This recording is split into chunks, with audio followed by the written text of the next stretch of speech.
All right, all right. Welcome everybody to another episode of the Best Damn Baseball Show. This is the best baseball show around. So thank you guys for watching. Make sure you hit that like and subscribe button. But we're just gonna BS a little bit, freestyling a little bit, as you might say, about some of the opening day shenanigans that took place. Tonight, you've got myself, you've got Baby Squid over here, Peter. And then we'll have Ram joining us, the Prince himself. He will be joining us here in a little bit. He's just getting home and situated, and then he'll be on with us. But make sure everybody that's watching, you've hit that like and subscribe button, and that way, and turn those notification bells on so that way you know when we're going live in the future. Thank you again for watching, everybody. We're going to dive right in. Peter, I will start with your New York Mets today because I know you're excited to talk about it. I know the score didn't end up the way you wanted with a 3-1 loss to the Astros. But what did you think about the game overall? And did you think what do you think about the Clay Holmes experiment as a starting pitcher? Today, I noticed he went 4 2/3 innings, gave up 5 hits and 4 walks, 2 earned runs, and struck out 4 batters. Overall, what did you think about Clay's performance today? And are you a believer in this for the long haul? I mean, listen, Clay wasn't great today. I do think that he didn't look as bad as some people say. There was one point he could have got out of the inning, and then Acuna totally missed Pete on a double play opportunity. Excuse me, which the Astros scored a run on. So, things like that happen. He gets out of the inning. He gets to, refocus. All right, I'm sorry to interrupt you. I'm going to bring on the Prince man himself. Ram, what is going on, brother? How are you tonight? What's going on? Hey, man. Looks like I'm going to have to turn that banner off. It's right in my eyes here. There we go. All right. We I don't know if you caught the start of the show, Ram, but I let us off with you guys' New York Mets. I mentioned that Clay Holmes, today was 4 2/3 innings, two earned runs, 3 total runs for the Astros in his outing. Gave up 4 walks and 5 hits. I asked Peter if he was a believer in Clay Holmes for the long haul. I ask you the same, Peter. I'll let you continue with what you were saying. Sorry to interrupt you, but I had to bring the Prince man on himself. Oh, it's all good. It's good to see you, Ram. But no, like I said, that error, if that doesn't happen, he gets out of the inning, the run doesn't score. These things kind of build on each other. Yeah, it's his first start in a very long time. It's only the 4th start, I believe, of his career.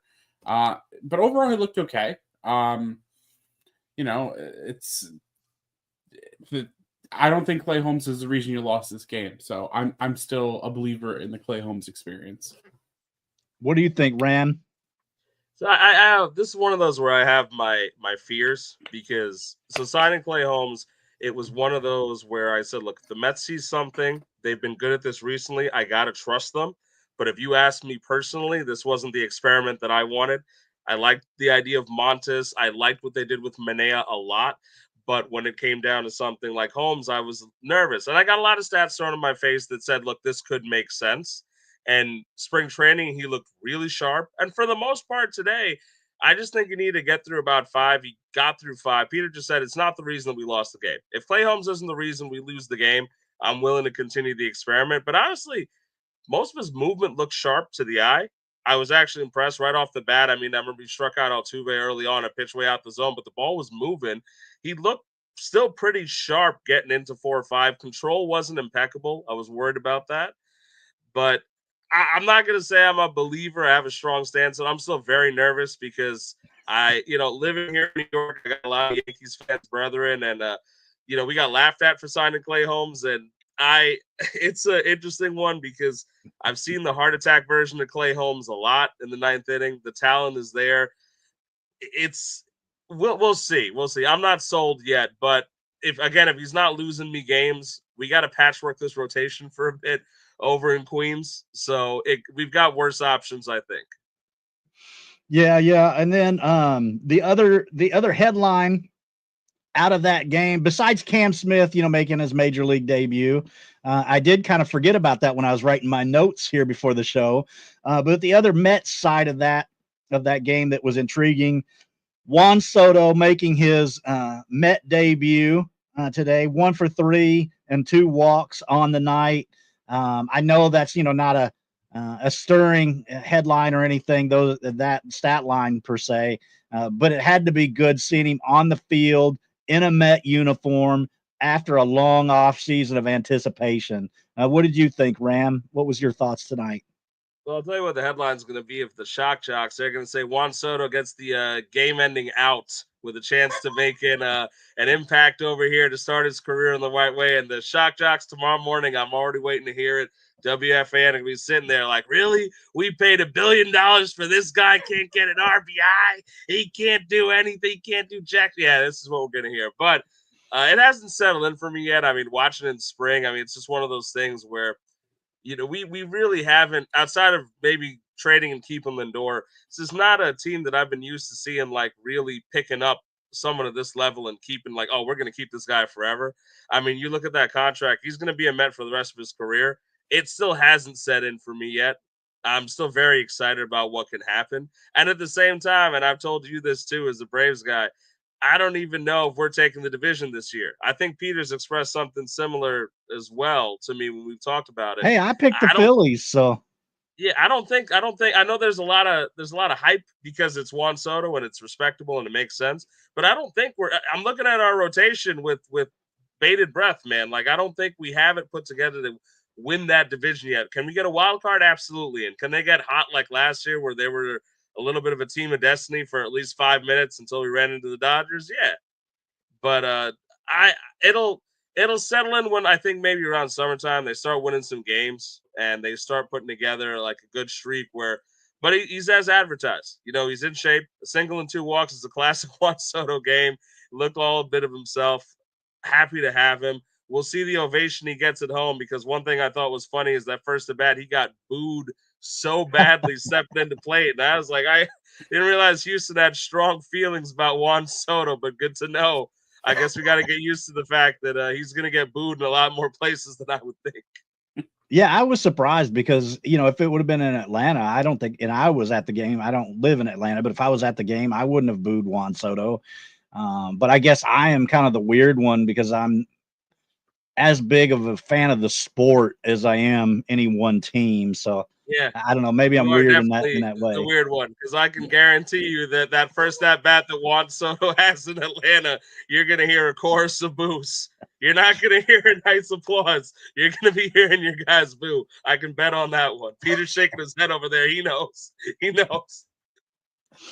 Well, moving right along, we can't sit here and talk. This isn't the New York Hour, but so we'll move right along here into another story that I thought was interesting today, and that was in the Orioles and Blue Jays game. The Orioles pounded the Blue Jays today, but the interesting part for me was seeing Tyler O'Neill hit a home run on opening day for the 6th year in a row. I mean, my goodness, how in the world does that happen? That is crazy. You don't see that. Of all people, I would not have picked Tyler O'Neill to do it 6 years in a row. But not to mention Tyler O'Neill, but the rest of the lineup was clicking today for Baltimore. All off season, everybody kept criticizing Adley Rutschman for what a bad second half he had last year. And I even went to the extreme that I said if his first 2 months were as bad as his second half last year, they might even demote him. So he must have heard those jeers and comments all off season. And my goodness, what a day he had. 2 home runs, just powering that Oriole lineup.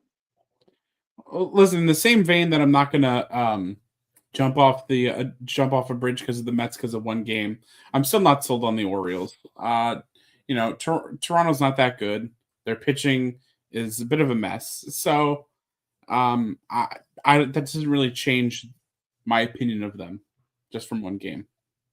Who do you have out of the AL East then, out of curiosity? Do you have the Yankees out of the AL East? Yeah, I have the Yankees to win the division.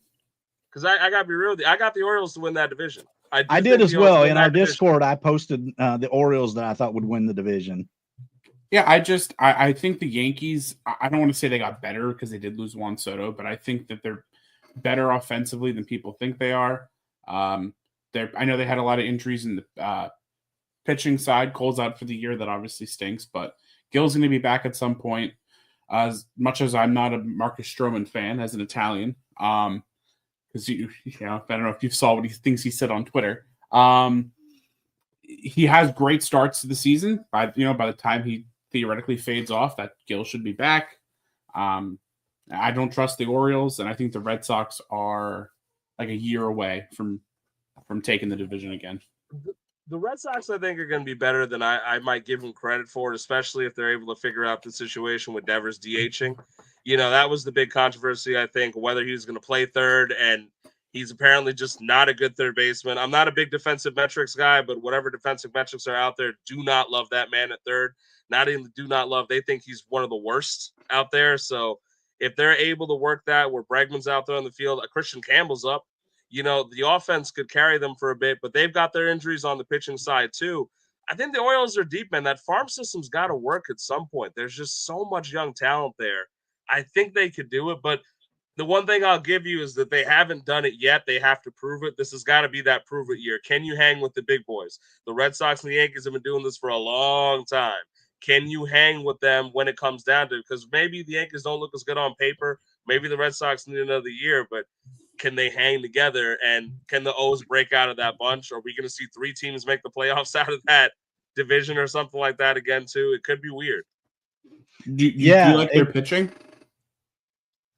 I'm nixed on their pitching. I'm a big Grayson Rodriguez guy. I think losing it's a tough one because their pen is going to be pretty strong again. I think they're pretty good at like churning out this next man up thing in the pen because Bautista went down last year. Cano picked up fine. These guys are throwing hard in the pen. So I want to believe that with the fact that they've got a glutton of prospects too, if it really comes down to midseason, they're like, all we need is another arm, that they're going to go out and trade for that arm. I feel like they'll be able to put something together this year. I do think they'll need to get that extra arm, but I also feel like they're showing the willingness to do it, and they're going to keep a pretty make strong moves this year. together.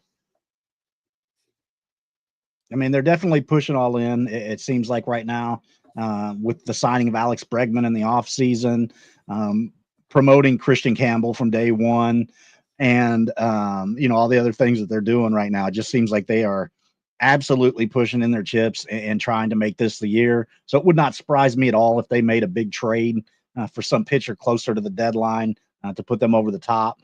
Speaking of the Red Sox, might as well just dive into their game today against the Rangers. The Red Sox in a 5-2 victory over Texas. Wilyer Abreu, my guy, 2 home runs. And I have to give a shout out to JT, our own JT, originally from Par's List, the founder of the O's and Ones and No Hope.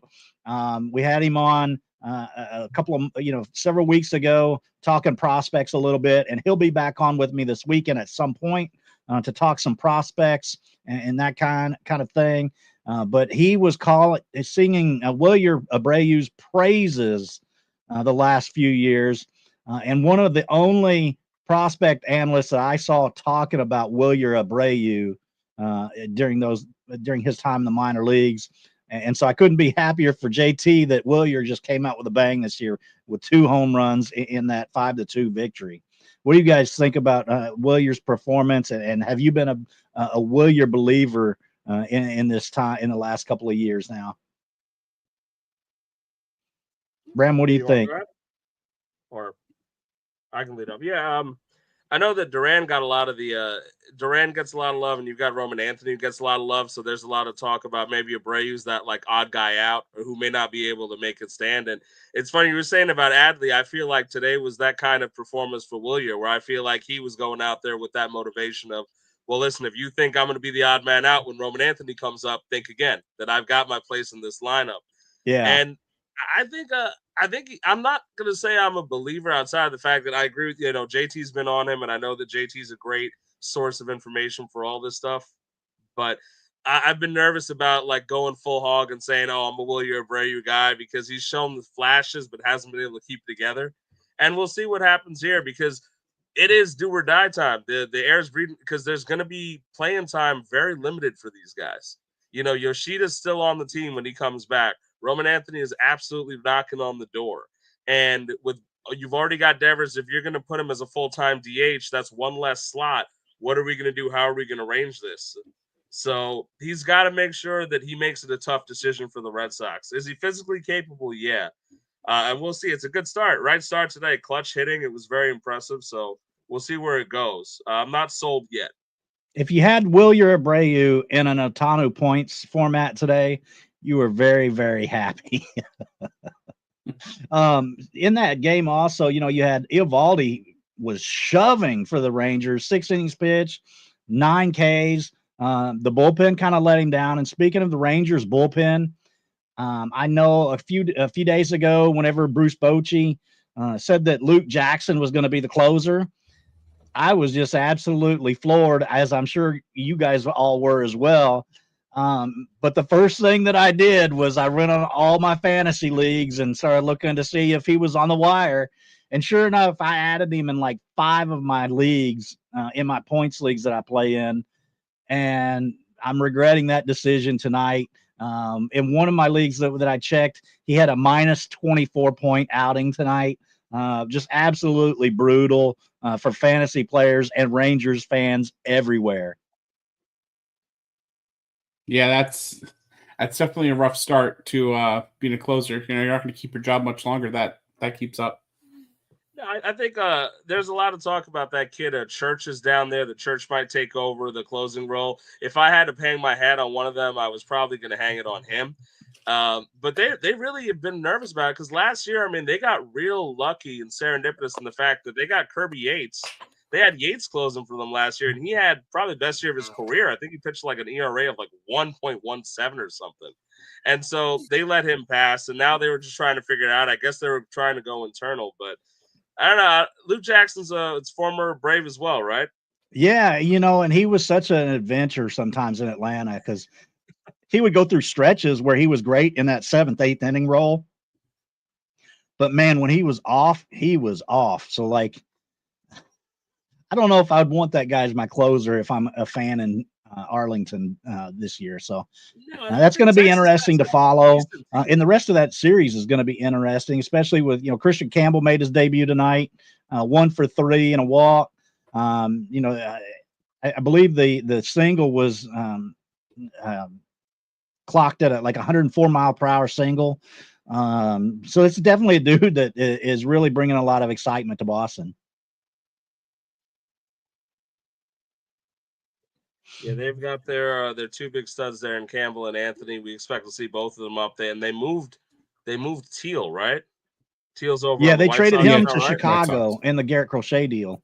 Yeah, in that Crochet deal, because he was also in part of that. But who did they keep then? Mayer, right? Marcelo Mayer is the last one of that. Like, could you imagine Campbell and Mayer going to be up in the middle of that infield soon? Yeah, with Trevor's story, he gets hurt all the time. Yeah, it's going to happen sooner rather than later. It's going to happen automatically. Don't be mean, Peter. I'm just giving you shit. Listen, I like Trevor's story, and like I don't want him to get hurt, but it happens every year. Listen, if I had a nickel for every time that I saw a star shortstop come up through the Rockies, set the world on fire for about 5 minutes, sign a big contract somewhere else, and become injured, I'd have 2 nickels because of him and Troy Tulowitzki. 2 nickels, which isn't a lot. It's not a lot of nickels, but it's funny that it's happened twice in my we short got Enzo lifetime. More in the house.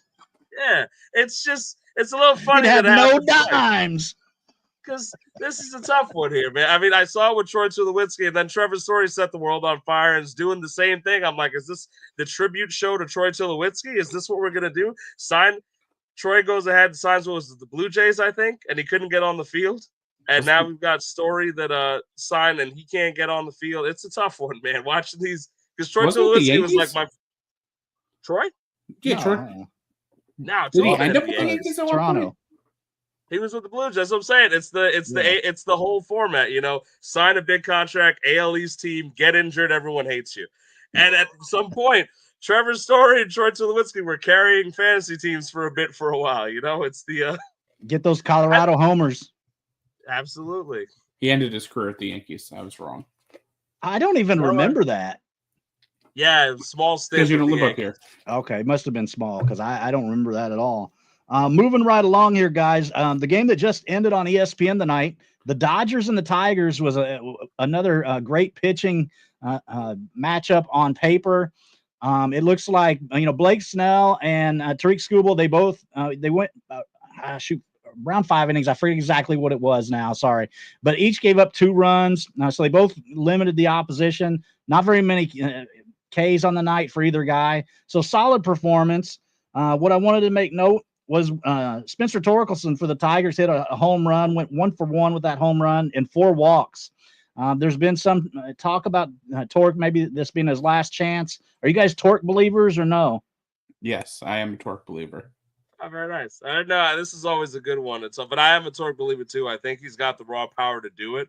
But it's also one of those things where I don't know if he's going to be like one of those Russell Branyan like types where he'll hit for a lot of power, but the average won't ever really supplement like enough to get him in there the whole time. I don't want to see platoon bat Torque. I think he's one of those guys that needs to play all the time. He needs to play all the time. I agree. Yeah, I think that gets overlooked in today's game a little bit.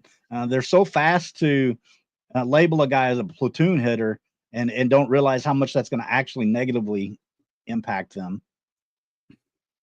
Yeah, it's like some of these, like you've got some relievers that you see them in closer situations and they're elite. And the second you take that adrenaline out and they're out there with a 5-run lead, suddenly they're pitching terrible. I think people forget there's a lot of intangibles out there. Like some guys, the stats may show that he could platoon, but they're not meant to platoon. They need to play every day.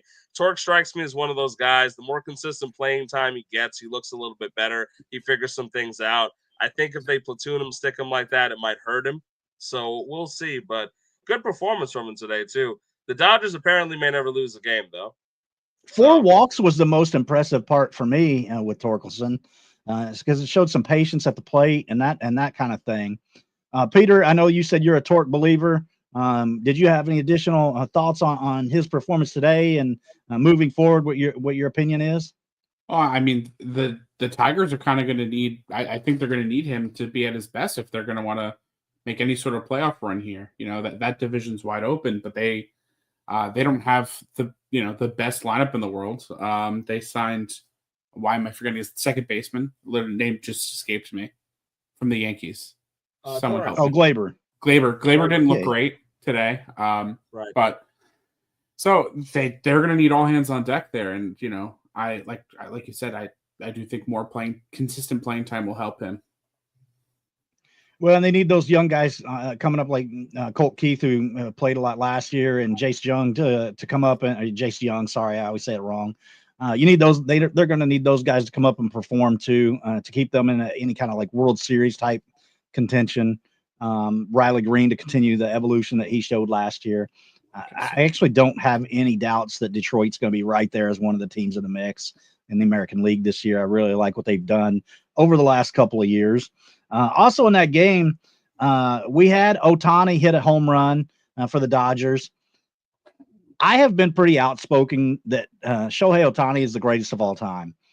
I know that's a little bit of hyperbole in some people's minds, and I'm not even discounting Barry Bonds for steroids because I am not one to do that. I believe he should be in the Hall of Fame, but I firmly believe that Shohei Ohtani is the best player we've ever seen. The best hitter? Is or that the a best hot player? take for me? What do you guys think? The best hitter or the best player? Because baseball has two sides, my friend. He's the best player that's ever played the game. All right, Captain Cocomelon over there. You want to, And I realized that. Did you see his fastball in spring training? Ash. I'll agree with you on best player. I won't say best hitter, but I will say best player because I come from cricket, and so we have in the form of cricket we have all rounders. They both you would say like essentially like what two-way player is all rounder in cricket, right? And so it's hard to do that, not only physically, mentally on top of that, but it's just damn hard to play both sides of the game, right? And so when he's able to pitch at the level that he might be able to pitch again, it's really difficult for me to watch a guy who can be both a Cy Young level pitcher and an MVP level hitter for the MVP and looking at a strictly hitting side and say he's probably not the best player I've ever seen because he does some special things as much as I hate seeing it, but he does really special things. I mean, he's one of the few cases that I think WAR doesn't necessarily evaluate his value properly either. I just think it's one of those guys that is better than his WAR even as far as his value to the team. And if he stopped pitching today, he'd go out and be a very good defensive player in right field. I mean, he wouldn't be just a DH anymore if he stopped pitching today. So like, I don't know. This guy's just a special player. It's one of those guys that I watched so many Angels games when he was with Anaheim, or Los Angeles. Sorry, they change their name every other year, so I get it messed up. But when he was with the Angels, man, I used to watch so many of their games just so I can see him come to the plate. I mean, this is a generational talent, which that word gets thrown around a lot these days. But he's one of those guys that at the end of his career, I'm going to say, man, I wish I could see him hit again. We'll see if he can get his fastball back up to snuff. It was looking a little bit rough in spring training. I know it's early back from his injury, but would you bring him out of the bullpen? No, that's been speculated a little bit. No, I would not. He's a starter. He's a starter. He should start. But I think it's, if like obviously he's probably the best bat in MLB right now. So what? Could you see him coming out in the ninth inning as the closer though? How awesome would that stadium would be electric? It'd be cool, but I think outside of us having a WWE style like spinning and scoring thing here, we can't. The lights. I mean, I can just picture that, man. They're doing the light show and Shohei walking to the mound in the ninth inning. Oh my God, that would be great. I'm all for the theatrics. You, me, and Peter Osad, we're all wrestling guys too, so I know that there's an appreciation for that type of stuff.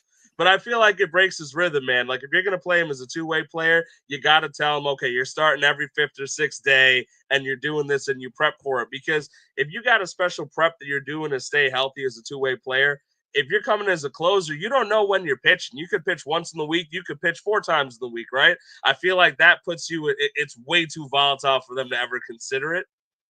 Because that almost feels like more we're leaning into the entertainment act than we are to like, are we torturing Shohei Ohtani? Yeah, I feel you. And, for me, handicapping the Dodgers would be a great thing as a Mets fan. As a Braves fan, you probably agree. You don't really want to see the Dodgers go undefeated. So I can understand your logic of saying, hey, let's make I don't want to see anybody go undefeated.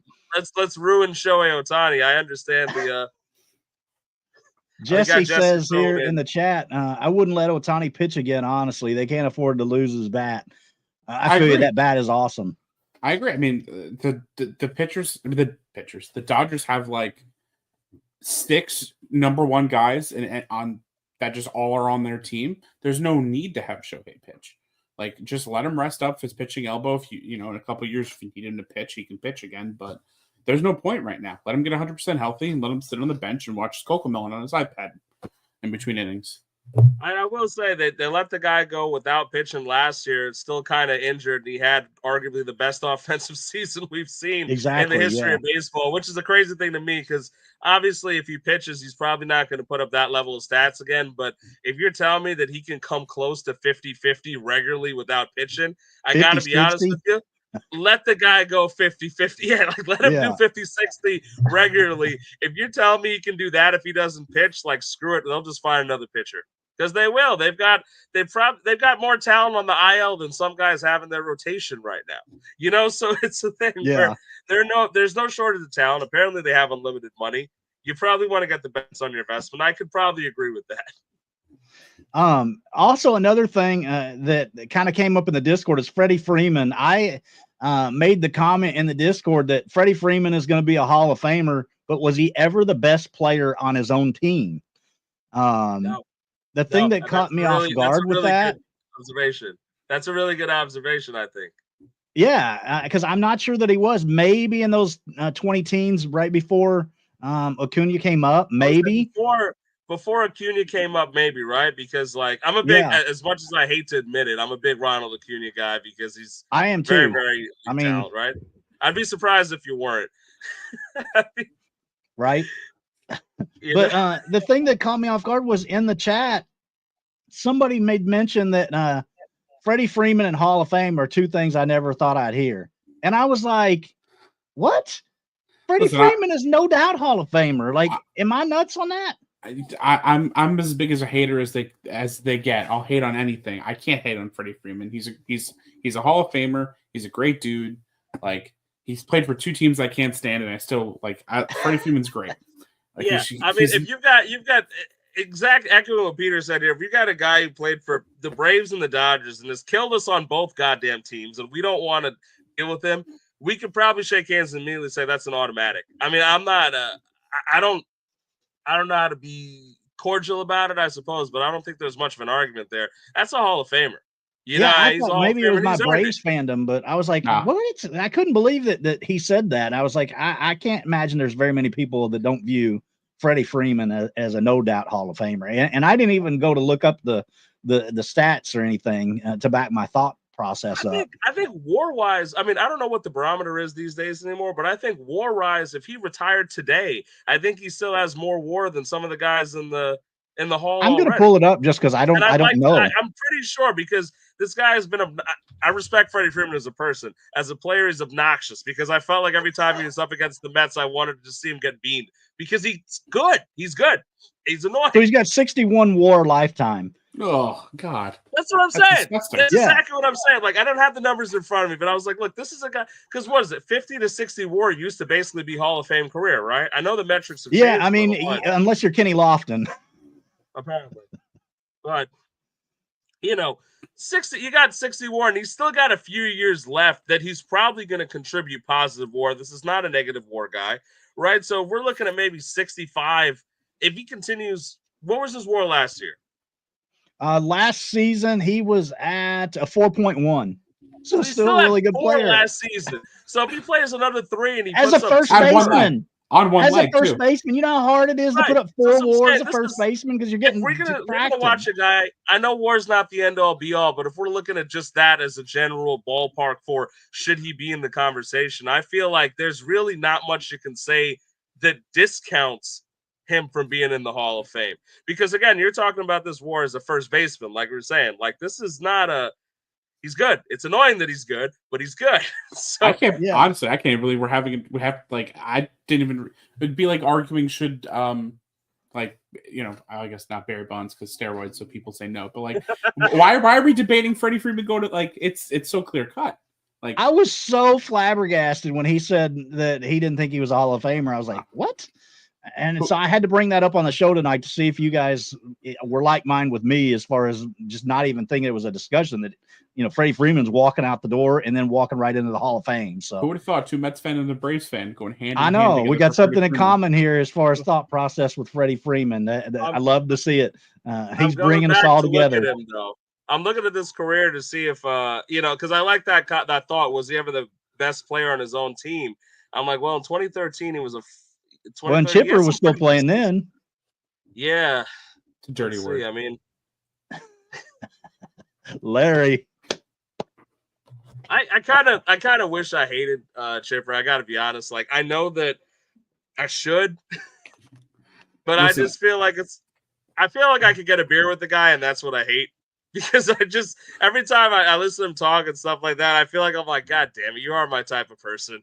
And I hate that you kill the Mets, man. And named his kid Shea, right? That's an absolute. Yeah. I guess someone identifies as a hater. He named his kid. He embraced the hate though. That's why you like him. Because look, during you need a tough skin to be here in New York, right? And this is a guy who came in here and dealt with it. I'm like, you know what? You're all right, Larry. You're. I'm not gonna like root for you. I'm not gonna go collect Chipper Jones memorabilia, but like I will. You're all right.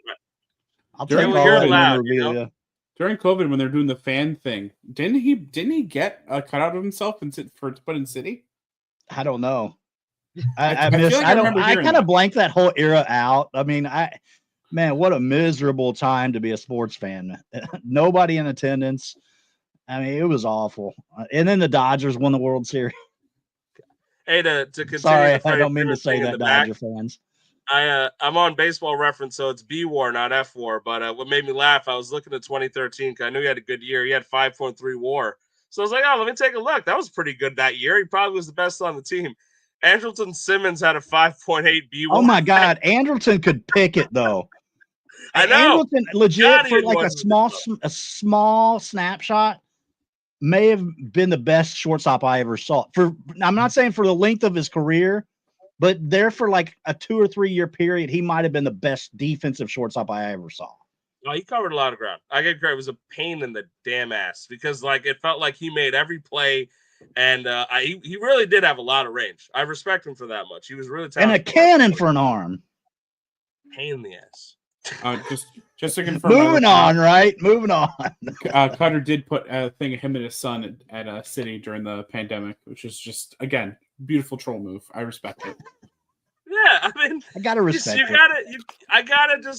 I'm not, again, I give it to him in that extent. Like, there's some guys that I literally can't stand, and you'll hear me, like, I think part of it's some of the attitude on, like, the late 2000s Phillies teams. Like, I'll never Chase say a Utley. nice thing about, I'll never say a nice thing about Chase Utley. I'll never say a nice thing about Jimmy Rollins. Stole an MVP Marginally, from my captain. I might say something nice, like, once in a while about Ryan Howard because he was a good power hitter for about 5 minutes. But some of those guys I can't do it. Ryan Howard was likable. Yeah, and so was Shane I Victorino. don't hate Ryan Howard. He was good for a bit. I don't hate him. But he also fell off for a little bit. So it's easier to not like be angry at him because he didn't torment me that long, Jimmy Rollins robbed an MVP from people. So like, there's justice for David Wright. The next game I wanted to kind of touch on a little bit was probably the one that I was extremely excited for this game. I didn't get to watch any of it, but man, all spring training when I was thinking about this potential matchup, I was just drooling thinking of Sandy Alcantara against Paul Skeens with the Fish and the Pirates. They did not disappoint, mind you. They combined for 10 innings pitched and 14 Ks. I mean, these two are dominant. Sandy being back to his old self was impressive, and I love to see it. Yeah, I don't think we're that far removed from Sandy Alcantara being in the conversation as the best pitcher in baseball. So just to see him back healthy again, it's, even though he's in the Mets division, it's just good to see. It's good for the sport. And maybe not for long. Maybe maybe Boston or Baltimore will trade for him. I wouldn't be that upset to hear that, but and then you got Paul Skeens just being Paul Skeens. It's just two teams that, the Pirates might have a little bit more to play for than the Marlins do, but just two teams that probably aren't playing for too much. Just going out there, put up good pitching wise performance. It's good to see. I'll tell you, that's the part that upsets me, though, is that I feel like the Pirates do have something to play for. They should be looking for something to play for because, the reality of the situation is that Paul Skeens might be doing this for the next 15, 16 years. He might blow out his arm in a month, right? And I feel like there's one of those things where while you have that lightning in a bottle and you might have on your hands a generational talented pitcher, you should play for something. You should try to give people an extra reason to show up to the ballpark because Paul Skeens is something. Man, like this is a guy who came up blazed through the minors, made it up there and made Rookie of the Year out of it, and is likely, if he stays healthy this year, going to be in the talks for Cy Young easily. And I mean, he's a special pitcher. And the Marlins, I know they've got their issues with ownership. The Pirates, I guess, do too in terms of willingness to spend. But I mean, the team they're fielding around him, I mean, like Alcantara looked good, Skeens looked good, right? But then you look at the names of the players he was striking out. And these are not full-time major leaguers that were out there. Look, he didn't mow down 11 against the Dodgers. I'm a big Alcantara guy too. In terms of, I think it'll be good to see him out of the division if he does get traded. I'm going to echo Peter on that one. But those two did not disappoint tonight on the Hill. It was kind of a tale of the bullpens. I mean, because it ended up being a 5-4 game, so it's fairly high scoring at the end of the game. But man, those two were just lighting it up on the bump. I was glad to see that. But then the Marlins actually won 5-4, which if you're the Pirates, you have an outside chance of making the playoffs this year. You cannot be dropping games to Miami this early in the season and put yourself in a hole. I realize it's just game one, but these are the kind of series you have to take care of if you're a Pirates team that's trying to knock on the door of making a playoff. No, and to echo a little bit off of what Ram was saying, obviously, as far as owners goes, probably John Fisher is the most, disliked owner in baseball right now. But I think Bob Nutting should at least be right there with him. He refuses to spend. They have, they have Paul Skeens there, generational talent. Jones, I know we got hurt, but like people are really high on him too, and they're just not spending money around him. This division is wide open. There's no reason why he couldn't spend. The guy's worth $1 billion as well. Like, he has money to spend. He just doesn't spend it. He hasn't in a very long time. And there's some talent on that team. I mean, guys like Brian Reynolds are still solid. I think Nick Gonzalez went deep today off the bullpen, right? I mean, O'Neal Cruz up there. O'Neal Cruz is throwing 120 miles an hour from wherever he throws. Like, there's talent there. There's reasons to bring people to the ballpark. And I feel like if you give Pittsburgh is a historical franchise, if you give them a reason to show up, people will try to show up and watch that. They want to see the team be good. Their fans watch the games on TV. Their attendance has suffered in recent years, but Pittsburgh fans are still die hard. I mean, it's not like it's not like they're the I want to say the Rays, but the Rays have been good recently. But I mean, your grandpa's Rays, where nobody was coming to the park and the team was terrible and nobody was paying any attention to the Rays, and most of Major League Baseball fans were praying for the contraction of the Rays. That's not the case in Pittsburgh. Pittsburgh's been bad for decades, but their fans are still passionate and they're still watching. They're just kind of they're just kind of like, there's a lot of, they don't want to give money among them. They don't even believe they're gonna win, but they're still there watching. So I didn't low key one of the best ballparks in baseball. I know we're not doing prospects too much, but I see Jesse putting that up in the comment that they'll have Connor Griffin in like 3 years. Connor Griffin does look like a stud to me. I'm a Connor Griffin believer. I think he's going to go out there and put on a show. So there's going to be, and these guys are young, Skeens, Jones, even if they miss a year or something like that, they'll be back. So there's youth, there's talent there, and there's a community that wants to love the Pirates. So it's frustrating to me. I'll be the first guy to go off on these owners because I don't like these billionaires crying poor. I don't like you running the baseball team like a business and saying, well, too bad we can't field a payroll. Well, sell the team then. Go find something else for your investment, because this isn't like, we don't sit there and watch the NASDAQ and sit there and get emotional over it when there's a spike in the NASDAQ, right? This is not. So go do that with the NASDAQ and let the people like us enjoy the baseball game. And then we need more Steve Cohens in the world. Yeah, from a Braves fan. Look, especially after, and it's not only just Steve Cohen too. It's Steve Cohen after what we were dealing with for a while. The Pirates need Mark Cuban to buy the team. Cubes, go home. Go back to Pittsburgh, where you're from. Buy the team. Of course, he tried once before, and they wouldn't let him. And then he tried to buy the Cubs, and they wouldn't let him. So they probably wouldn't let him. But, man, as a baseball fan, it would be awesome to see Mark Cuban buy the Pittsburgh Pirates. I didn't know he was from Pittsburgh. I just learned. Yeah, he's a Pittsburgh guy. Yeah, I mean, obviously, biased. I am a Mets fan. But like everyone, people were saying Steve Cohen was bad for baseball when he first got in there. He's not bad for baseball. He's going to spend more money. The players that we love because of it are going to get more money, get better compensated. These are good for the game of baseball. Like I don't understand why people wouldn't like somebody would not want somebody like Steve Cohen when you have people like John Fisher and Bob Nutting, who I think are doing a tremendous amount of damage to the sport. Well, I'm talking about the young guys. How cool was it that Andy Rodriguez made his comeback today after being hurt so much last year, and then started at first base, which if you remember earlier in the offseason, they made the trade for Horwitz to presumably man first base for the Pirates. But then he got hurt, and now they trotted Andy Rodriguez out there. That was a guy that I was super excited about a couple of years ago. I don't know what you guys thought about Indy, but I'm excited to see how that pans out. I'd say it's not good. That's a former Met prospect right there, and we don't ever want to see Mets prospects traded away succeed, Ash. It's not a good feeling, when I didn't realize he was a Met. He was a Mets farmhand. We moved him in a Joey LaCasey deal, that Musgrove deal that was a 3-team deal. Andy Rodriguez was a Mets. I can pull that up for you. I don't have it off memory. He wouldn't get to see the field this year, though, so you're okay. No, I know, but it's just one of those things. We went through. Well, I don't know. Alvarez is hurt. Maybe he'll be behind the dish.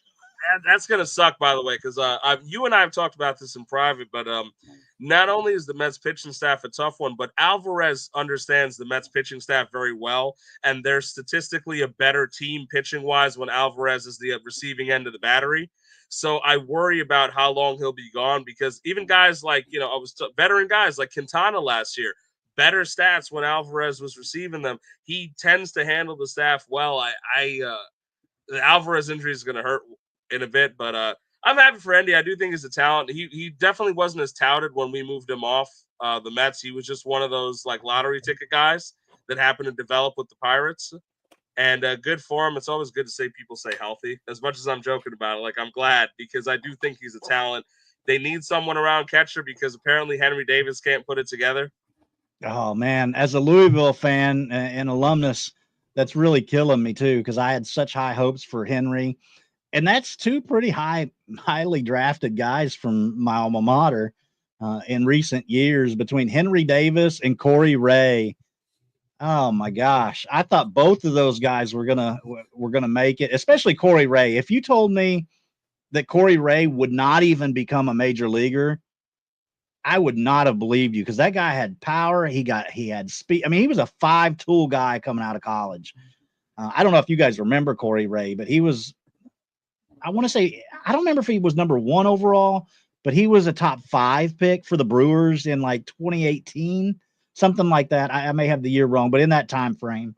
I'll check for you while you talk. Don't worry. I mean, Corey Ray, he could fly on the field. I mean, he was a legitimate 5-tool guy. I did not see him. And Brendan McKay, man, that's another one. Yeah, 2016, he was the 5th pick in the first round by the Milwaukee Brewers. Yeah, and he's got 2 at-bats, I think. Yeah, he came up for like a brief minute one year, but that caught me by surprise, because I already given up on him by the time they actually promoted him. Yeah, and he's no longer. I don't think he's in ball anymore, right? No, I don't think so. No, and between him, Brendan McKay, and now Henry Davis, I'm like, good God, one of these guys got to break through. Granted, we still got Will Smith out there, so we can hang our hats on Will Smith and Adam Duvall. You know, he represented the alma mater pretty proudly. Hopefully Bobby Miller can get his arm back together, but that's one thing I as part of me joining your 128 team college collegiate baseball 128 league. Teams, man. Yeah, I can't wait till we start talking about that. Like, not tonight, but like overall, we do things on that, because that's going to be a wild ride. I don't have an alma mater thing. I'm kind of grateful, because I feel like I'd be sitting here upset, just sitting here thinking about looking at my guys and saying, all right, they got one guy out of here. I went to local state school for a bit, so we didn't have sports teams much or anything. I don't need another thing to be a passionate sports fan about. The Mets already give me enough hassle as is. Well, I know Peter's trying to Google all of his Rutgers guys and see who. No, I'm just teasing, Peter. Nah, obviously I know Rutgers has a baseball program, but like, do they? Yeah, do they have any program? No, I'm teasing. I'm going low here, and I shouldn't, because he's got some receipts. Do you want me to pull up 06? Do you want me to pull up 06? I'll do it. No, you know what? No, we don't need to talk about it. We don't need to talk about it. Today. Let's move on to the Braves' performance today, because Ash would love to talk about the Braves and how good they did today, I'm sure, if he's going low. Oh, my gosh. I didn't even put that on my sheet here on the rundown. I just totally ignored that even happened. The Braves did lose tonight. We can talk about the strength of the Braves bullpen and how good they look today. What do you have to say about that one, Mr. Finn? What's the at least Chris Sale had a solid outing. That's what I'll say about the Atlanta Braves today. Chris Sale got off to a good start. Austin Riley, actually, and this is not even, I'm kind of joking a little bit here, but at least Austin Riley had a home run in the game. He went 1 for 5. But going yard was big for me, because Austin Riley kind of had a little bit of struggles last year. So I think that him getting off the schneid early was a good sign for Atlanta. You are right. The bullpen is in shambles. I am not a fan of what they're doing. Hector Neris, I mean, they signed him like a week and a half ago, and then you're going to trot him out on game 1? Why couldn't he have gone to like extended spring training or something? Come on. That's it. Because he's got an ERA of infinity right now. I'm hoping it stays that way when we face him. That would be great. But no, him and Bummer, it's a tough one, because Sale also, I don't think looked as sharp as I hoped he would. I know that he's in line for some regression this year in general because he had a really good year last year. The K's were there. I felt like it looked a little wild to me at times. I don't know. I don't have it on hand because I don't think he was walking many people. I don't think he walked much at all. He had one walk and 7 Ks. Yeah, the K's were there. Oh. They're always there with him, usually 7 to 10. But no, it's good. I mean, like Sale's a great K artist. It's just that pen is going to be a story for them. As much as don't let him have scissors or jerseys. White Sox fans are in shambles. And the White Sox they have more wins than both of our teams. Yeah, the White Sox fans are happy today. New ace Sean Burke looked real good, actually, after a really dominant second half last year. Sean Burke looked real good again today, too. I know it was against the Angels, but Sean Burke is a talented arm. And I don't know. And I actually had that game written down on my rundown to talk about. I know that the White Sox and Angels are probably not two teams that'll get a lot of discussion throughout the year for us, but the reason I had that written down is, one, the Angels got blown out by the Chicago White Sox, 8 runs to 1. I mean, that was not even a close contest. Yusei Kikuchi actually had a pretty solid outing for Los Angeles in that game, but it was the bullpen, and specifically because we've been talking about a lot of these young guys. Everybody was really excited all day yesterday and today going into the season with Ryan Johnson becoming one of the few players in recent years to go straight from the draft, basically not play any games in the minor leagues. But my God, he blew up today. 5 earned runs in an inning and 2/3, I want to say, from him. Or maybe it was just an inning. I have to go back and look at the box score. But he gave up 5 earned runs and just got abused by the White Sox today. Maybe he should have went to the minors. Yeah, I know there was talk, and I can't, so don't hold me to this one. I could be wrong, but I saw somebody saying 1 2/3, yeah. 2 days ago, he threw 50 pitches. And that, they have an off day tomorrow, that there was really no need to like push him the way that why did they even put him out there? They left him in there like that. That in a tight game. I mean, it was a 3-1 game. Yeah, and I mean, he was out there for 35 pitch appearance. Excuse me, it was a 3-0 game at the time. Right, and kudos to what it was, by the way. Benintendi with the late home run. By the way, I know we were talking about him. Maybe you and I were talking about it. Bounce back year for Benintendi, that he's kind of a secret candidate to have some decent numbers this year. But yeah, that seemed like some bad management. There was no need. If he did throw 50 pitches 2 days ago and you have an off day tomorrow, you don't need to extend any of your guys. Burn another bullpen guy. It just seems like it's a bad move right now. They're not rich with great management and great thinking over there, but I think it's Ron Washington is their guy now, right? Because I saw some people saying Ron Washington was that probably wasn't the smartest move. You didn't need to leave him out there for extra time. Just let him get in. Yeah, why do you go an inning and 2/3? Man, it's a weird one on opening day. I gotta say, for a guy that, like you said, is not seen the minors, definitely a weird one to say. Okay, let's just throw him out there for extra time. His arm's already a little tired too. 50 pitches isn't easy these days too. So he might have. And I realize that Dallas Baptist is a pretty strong program overall in college baseball, but it's not like they're playing in the SEC. So like, he's going straight from college baseball to the Major League Baseball. And it's like, man, put him in a better situation. Like a tight game, opening day. I'm sure he had so much emotion and was amped to the gills. And like you said, he just pitched through 50 pitches a couple days ago. Just wait till, Saturday and put him in there in some blowout, meaningless game. You don't need to put him out there in a situation where it's a tight game on opening day. But I'm telling you, Sean Burke is an interesting name out of that game, though. Yeah, I agree with you. Burke definitely looked good in that game. In that game, 6 innings, no walks, 3 hits, 3 Ks, no runs. I mean, Sean Burke was looking legit tonight. Yeah, because I'm going to try to pull up the stats, but I think last year in September over 19 innings, 1.42 ERA, whip of 1, 22.7 KBB ratio. He was looking sharp down the year, like end of the year with the White Sox. There was no pressure. Nobody's really watching those games, but he was pitching well. And he was kind of a sleeper pick. I was talking to a lot of people that I know they've been joking about the White Sox obviously had a historically bad year last year. We're not going to avoid that. But some of these guys out there, Davis Martin has some potential too. And sometimes when there's no eyes on you, people figure it out. And I think Sean Burke is going to be one of those guys that we might be talking halfway through the year, and we're like, "Where's this guy coming from?" And it's like, "Well, he showed it. He's got some talent." Yeah. It's just It's so y'all. I was looking at that to see how he'd pitch today, and I mean, again, same as we're talking about competition. It was the Angels, it's not the Dodgers, but They're still major league players, though. I mean, right, encouraging performance where he pitched really well today.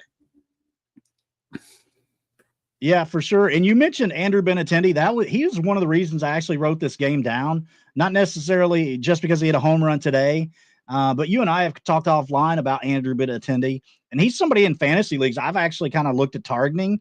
And the reason I say that is because his overall stat line last year doesn't look real impressive. In the first half of the season, he was atrocious. But July 1 on last year, this is a guy that in 274 plate appearances, he hit 14 home runs.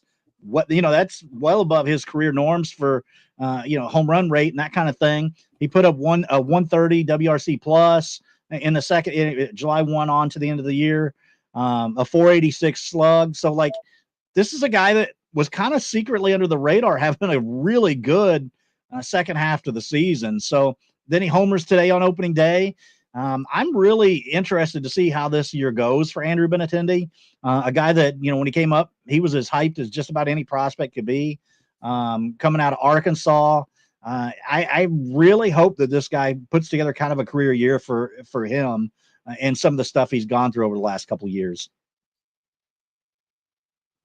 Yeah, he's always he came with Boston, correct? Yep. Yeah. Okay. Yeah. I know there was a lot of hype around him, and he's it's almost like Pat Burrell. Like he had all this hype, and then he was just always kind of around. Didn't really do much. He was always just kind of around. So especially it'd be nice to see if he could sustain somewhat what he did at the end of last year, even if no one was really paying attention, but you. And then speaking of the White Sox again, I got to ask you a question, because this is a guy that I was never a fan of as he was coming up through the minor leagues, even though he had as much hype as anybody, and that's Miguel Vargas. I was never a Miguel Vargas guy. He was atrocious with the Dodgers when he came up. His career numbers, were pretty abysmal in LA. And, granted, it's not a huge sample still. But this is a guy that had a great spring training, put up some really good numbers in spring training. Then today looked pretty good for the White Sox, had a couple of hits. Let's see here. He was 2 for 4, 2 RBIs, a run scored, and only 1 strikeout on the day.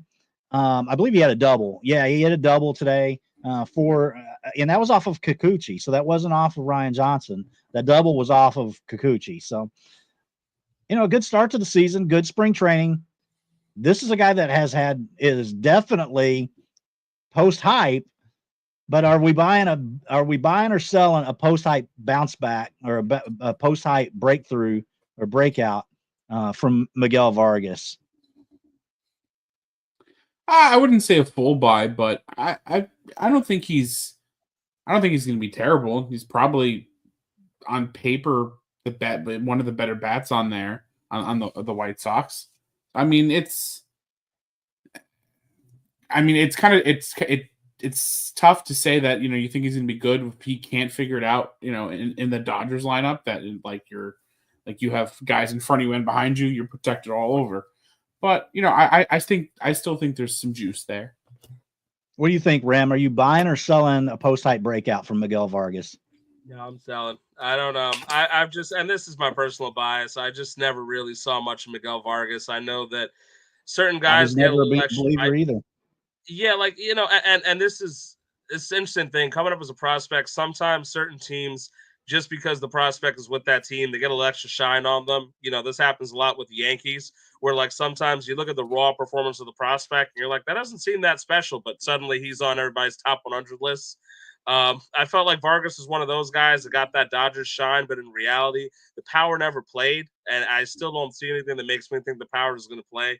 Maybe he's like a quad A guy. And honestly, with the way the White Sox are running out of lineup, run out your quad A guys. They'll have some playing time over there. But, I think by the time they've got Brian Ramos over there, who'll probably man the hot corner. I feel like he's a bat that could actually play. I think we won't see too much of Vargas as the season goes on. I don't mean it in a bad or negative way. I'm not rooting against him. I don't really see much that makes me think, give me a good 2 months, I'll bite my words type of thing. But I don't see anything that makes me think that this is somebody that I need to be jumping to add on my fantasy radar or something. Yeah, I feel that. I was never a big believer, but man, then I started questioning. I even sent you a message earlier. I was like, man, could this guy be a post-hype guy? Because I mean, he had a really good spring training. If you pull up his numbers in spring training, and then all of a sudden following that up today with a really good opening day. So we'll see where it goes, but I'm not buying it either. It'd be interesting to pose that question into some of the prospect discords or on Twitter and see what people have to say. I still call it Twitter. I'm sorry. I'm an old man. Let me ask you, how much stock do you put into spring stuff? Because I'm one of those guys who I don't really put an ounce of anything into spring. I got to be real. I'm with you. In fact, I don't even read the box scores until I don't even start looking at stats at all from spring training until we get close to the end.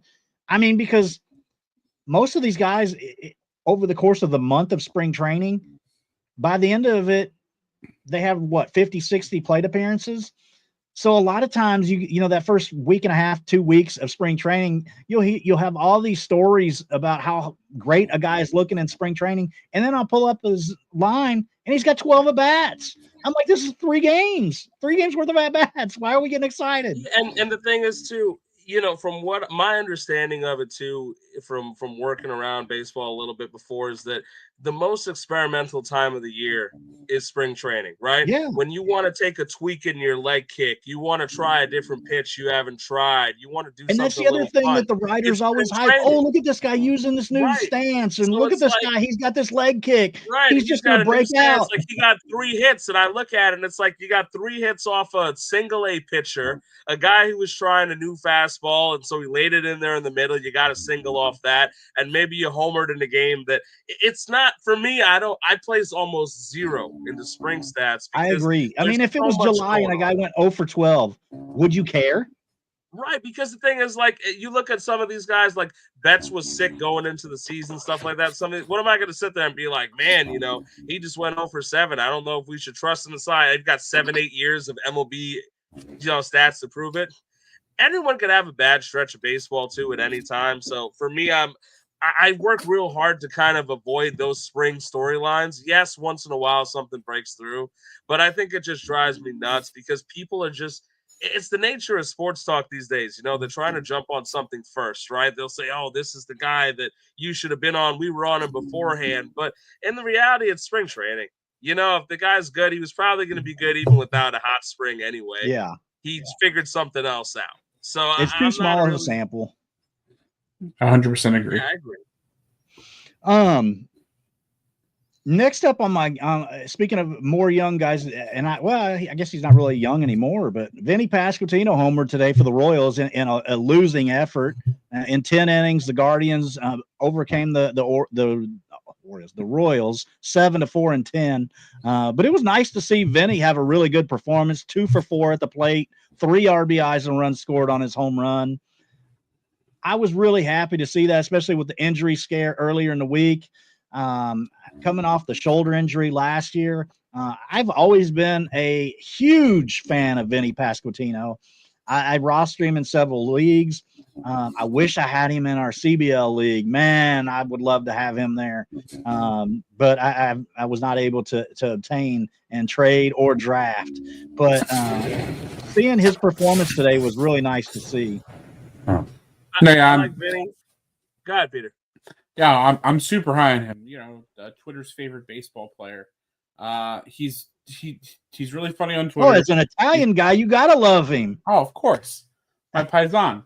Good God, if he played for the Mets, we'd have to just mute Peter.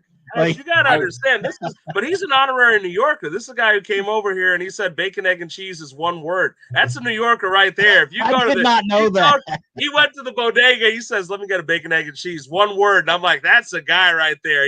I think it was a weekend he came in. He homered against the Yankees too, and I'm like, God, I love this guy. I've known him for 5 minutes, and I love him.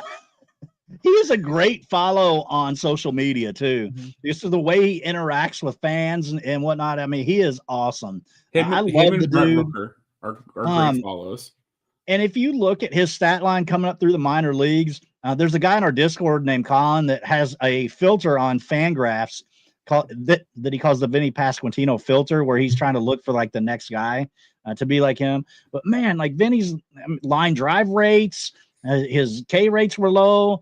I mean, this is like a type of dude that I want to see really make it as a star, just because of the way he plays the game. He doesn't strike out a ton, hits a lot of line drives, and he's a very likable guy. I really want to see his success continue. Yeah, we're touching on the Royals. The debut of Jonathan India over there for the Royals too. You went 0 for 5. I'll tell you, for fantasy purposes, I damn well hated that trade. The Brady Singer, I Jonathan didn't India understand it. swap. Why did they need him? So I think it's one of those rare trades where it hurts both men's fantasy value. Obviously, it's business and fantasy is a different story, but Brady Singer going to the Reds hurts his fantasy value. John India going to the Royals hurts his fantasy value. I'm worried the Singer is going to get lit up by the home run ball at Great American.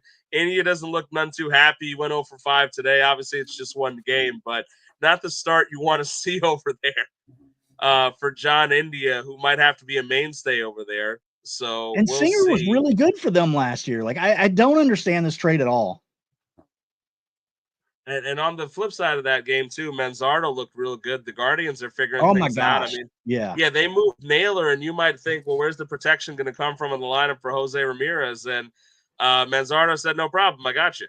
And he had a monster game. He's part of their win today, the 3-run win. So the Guardians are scrappy and annoying, and I say that in a good way with respect to them. That they just great next man up stuff. They figure it out. We'll see what comes of them, but I feel like they're going to be contenders again, and they'll figure it out. Oh, I agree. The guards, you've got Quan leading off. I love that because he's more of a stereotypical traditional leadoff hitter. I mean, I love seeing him hit. He's a scrappy guy, doesn't strike out a lot, puts the ball in play, fun to watch. And then you got Jose Ramirez coming up right behind him, who didn't do a lot today. 0 for 4, had an RBI. So them scoring 7 runs with Jose Ramirez not getting a hit. You got to like that if you're a Guards fan.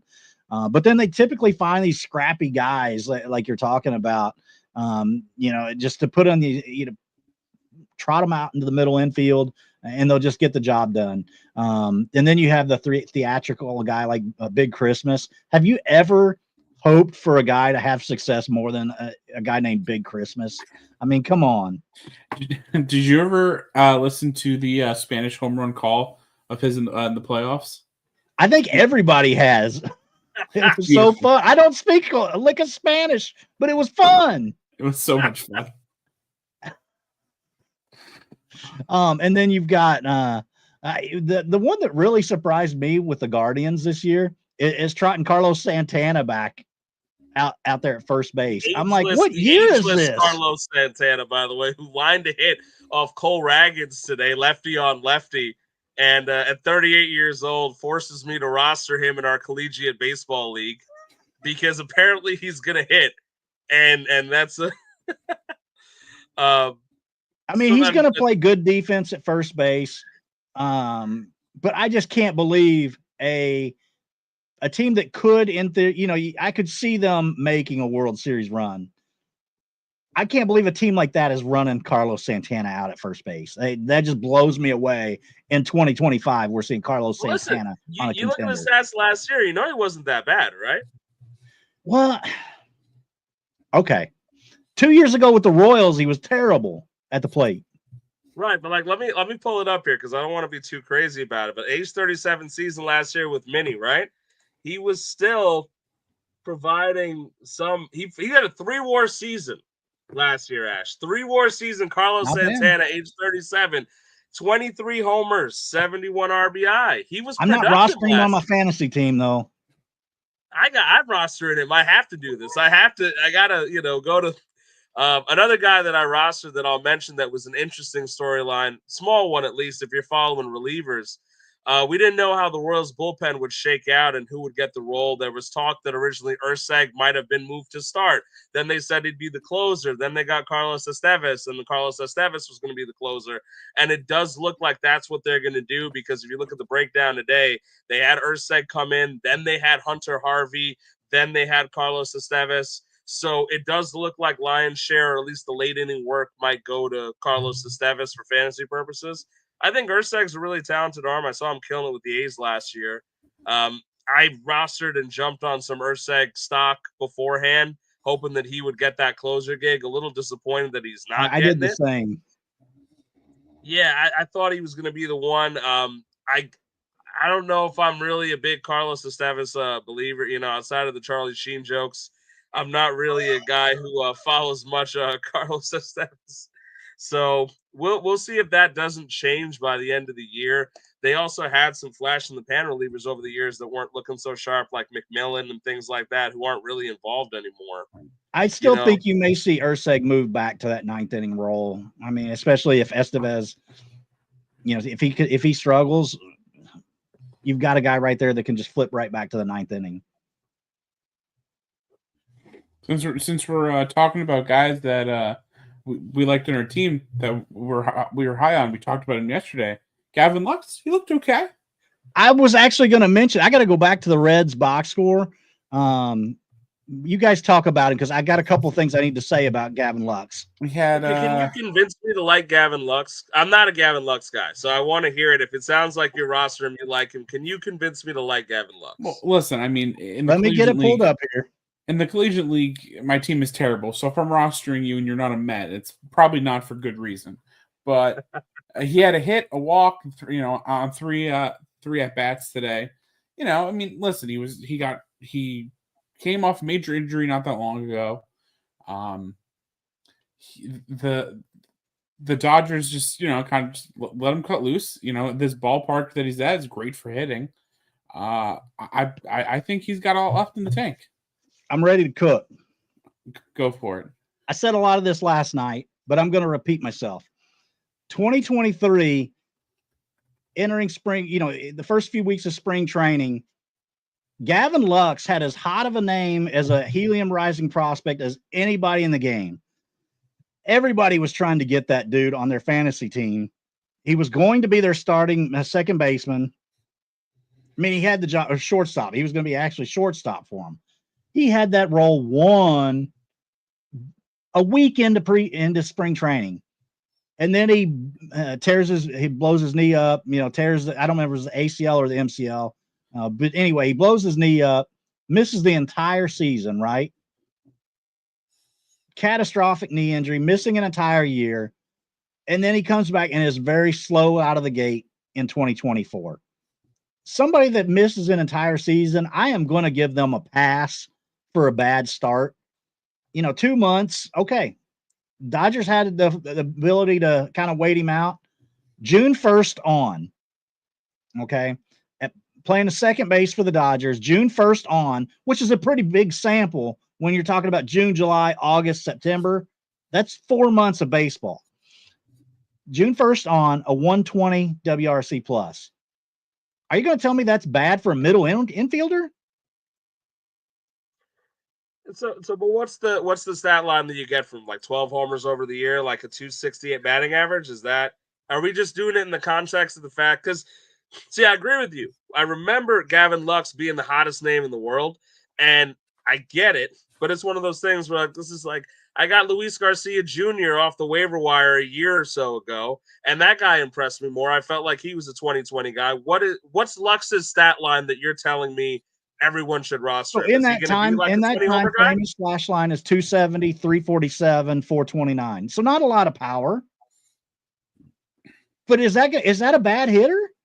No, I don't think he's a bad player. I just don't think he's ever. I think he's been overhyped. I'm not saying MVP. Right.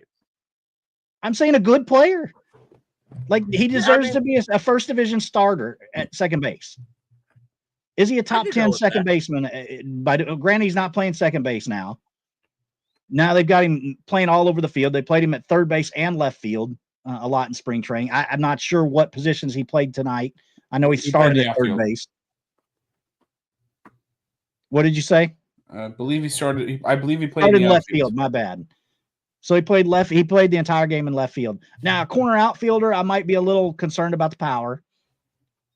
But if he can put up a 120 WRC plus, and he's probably going to play left field, a little bit of second base, a lot of third base. If you can move him around, that's pretty damn valuable. If you can move him around 100%, I would change my kind of tune on it. My worry is that he gets stuffed in the corner outfield alone. Like, if this is a guy who's got eligibility at like the second, third, and outfield, right? For example, even guys who are under average, I value that stuff. I've got Dylan Moore rostered in a few leagues out of Seattle just because he qualifies at every position known to man except catcher.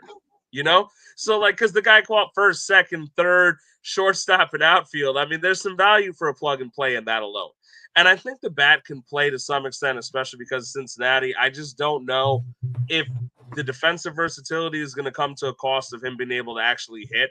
What I will say, of course, in your favor is he's still really young. And I really don't like to get too much in the nature of giving up on guys who are, he's like 26 maybe, right? He's 27 now, so he's kind of exited that young phase as far as right in that, like, where the prime is supposed to hit type of thing. I mean, if we're talking about post-type guy who just got saddled with a lot of bad circumstances that didn't exactly suck, Gavin Lux is up there. He didn't suck.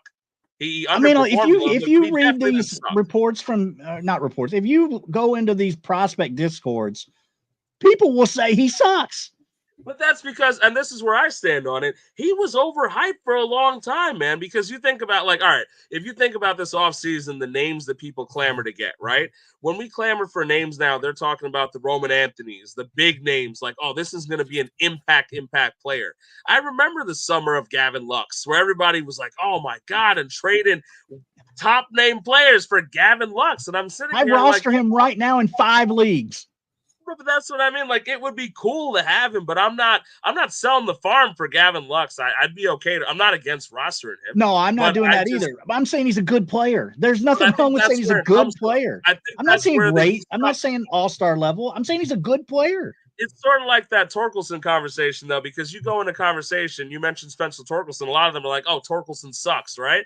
But he's got the pedigree to be somebody who could really be special. But people will say he sucks because he didn't live up to the hype that he was supposed to be. Stud Spencer Torkelson, hitting 40 to 45 home runs at first base. That was supposed to be your dynasty answer at first base for 10 to 15 years, So with Lux, I think a lot of it just comes from the hype for me never matched. I feel like he just got overhyped. And if I got to be honest, that's not his fault. I do think people just overhyped Gavin Lux to be a really, really major star. And there's nothing wrong with being a serviceable major leaguer. He could play another 10, 12 years. I don't think there's anything wrong with saying that. He could probably do that at an above average level. But the hype that was put on him during like the summer of Lux was like, I think he just could never meet that. And that's where the Gavin Lux sucks conversation, besides that Lux rhymes with sucks, comes from, I think that's fair. That's a fair statement that, the overhype creates some of the that he sucks comments. There was a I hate to speak about a particular service, and so I'm not going to do it, but they're one of the more prominent fantasy player paid subscription sites out there, and they provide you daily reports on prospects and that kind of thing. And last year they wrote in their daily write-up, instead of writing Gavin Lux, they wrote Gavin Sucks as their name. And I wrote the owner of that service and said, I will cancel my sub if you disrespect a player by writing their name that way. Again, because I think it's childish, it's juvenile, and it's uncalled for. And this is a guy that's done way more than that writer ever did in the sport. And I'm not saying you have to have played or anything like that, but I do think it's highly offensive that they wrote Gavin Sucks in their daily write-up for how players did that day. To it. because like, look, we can all sit here and make jokes about it, but like the idea is if you're providing a service, my personal opinion aligns with yours. I'm going to be honest. Like, I just don't think that's Professionalism matters. yeah. I don't think that one's funny to me. Like, I know we've all got we got prospect crutches, we got guys that we hate, and it'll come out, and that's human. But I feel like if I'm giving you funds for a professional service, like that's to me that I don't know if it's just I'm not the audience, maybe for that type of humor, but I do think there's a level of professionalism that I don't like that, And again, Yeah, the guy doesn't. I don't think he sucks either. If I'm being he's an honest, I just everyday think he type was player overhyped. in the top half of the league. That's not bad. Right. Sign me up.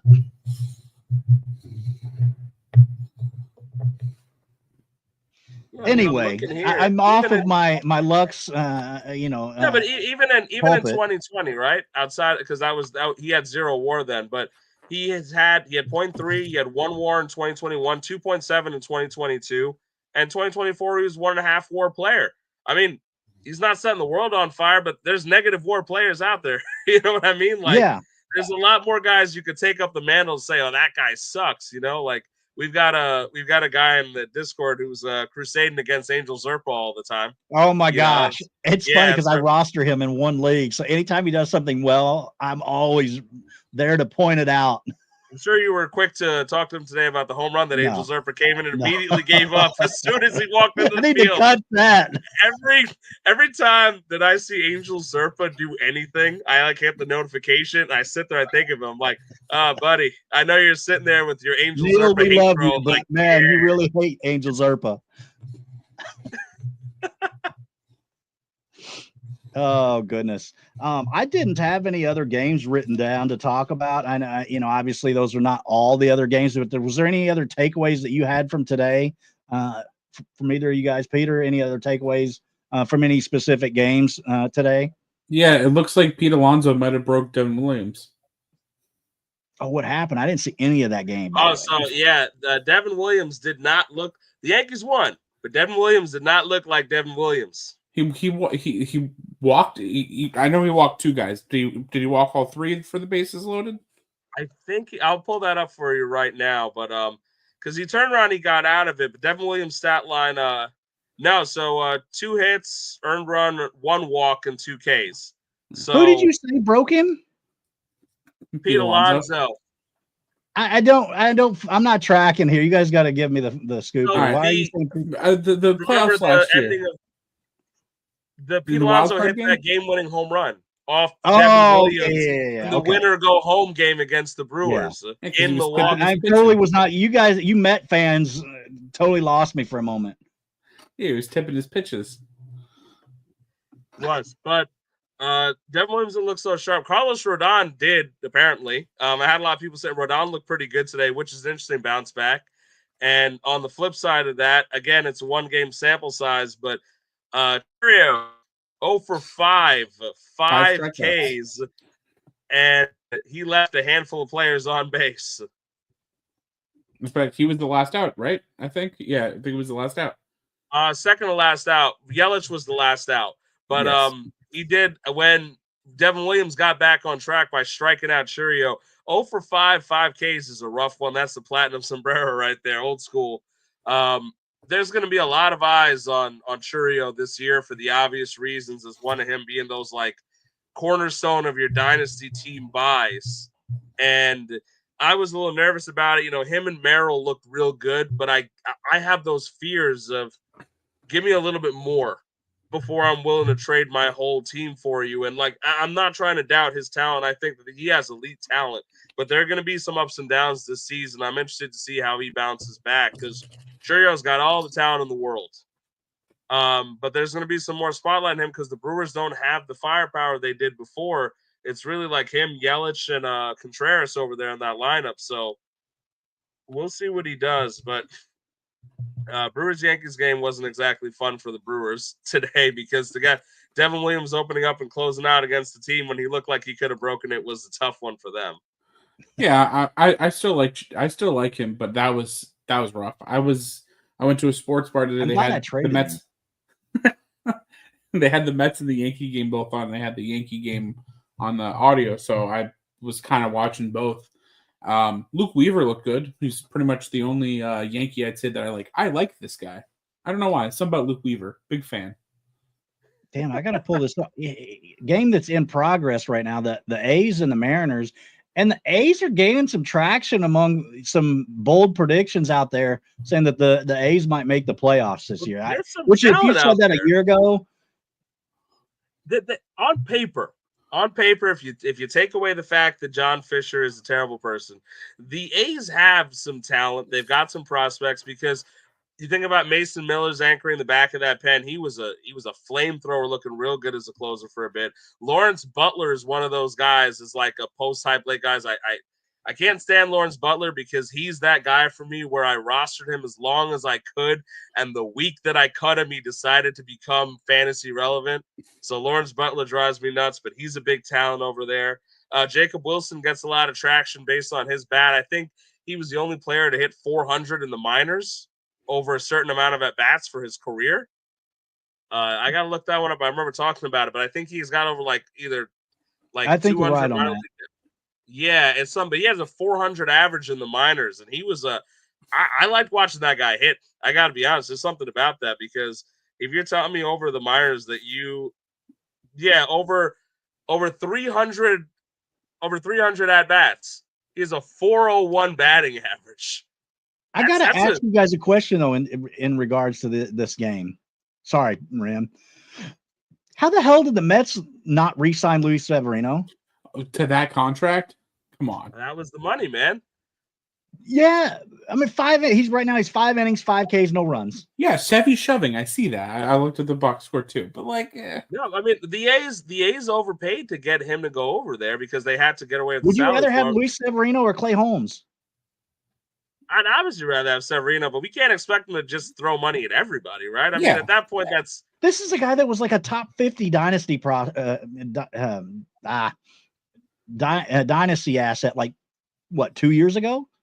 3 years and we ago? fixed him. I understand this. He just got a bunch of injuries. The guy's back. You're welcome, baseball world. We fixed him. He got almost $70 million over 3 years, though, didn't he? I mean, that's still How did nobody else sign him? Yeah, he got a big contract. Nobody was giving him that number. That's why he ended up with the A's. Whatever number he got, the A's turned around and said, we'll give you $10 million more. Just stick it out with us in Sacramento. And so he took it because you got to think about that, Ash. If the A's are the ones signing your contract and you're taking that money, you weren't getting that money other places. You definitely weren't, right? Because in your right mind, would you really sit there and say, yep, I'm going to take my talents to the Oakland/Sacramento John Fisher A's right now? No, I don't think so. That. The A's overpaid. They know what they had to do. They paid that way on purpose, and nobody else was throwing out numbers close to that. Somebody should have matched it. A contender should have matched it. I'm glad he got the money. I'm glad he's going to – and he'll probably pitch well over there. He's a good guy. I'm glad that the Mets did well for him. He bounced back with us. I enjoyed him.